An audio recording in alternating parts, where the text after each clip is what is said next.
उन्हाळ्याचे दिवस चालू आहेत आणि सीझन आंब्याचा आहे। मुलंसुद्धा आंबे खाऊन खूप कंटाळलेले आहेत। त्यांनासुद्धा आज जरा वेगळं काहीतरी खाण्याची इच्छा होती। तर मी आज त्यांच्यासाठी बनवलेले आहेत लाल भोपळ्याच्या घाऱ्या।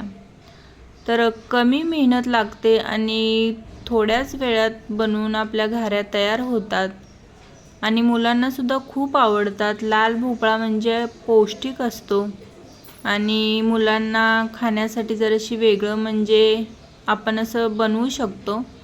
तर जास्त मेहनत न घेता भोपळा शिजवून घेतला, गूळ घालून शिजल्यानंतर त्यातमध्ये वेलची पावडर टाकली,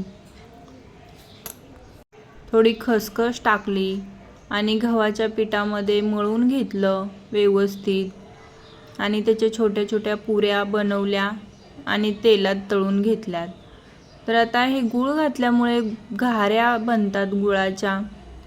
तर तुम्ही नक्की बनवून बघा। माझ्या मुलांना खूप आवडल्या बनवल्याच्या नंतर, तर तुम्ही सुद्धा नक्की ट्राय करून बघा।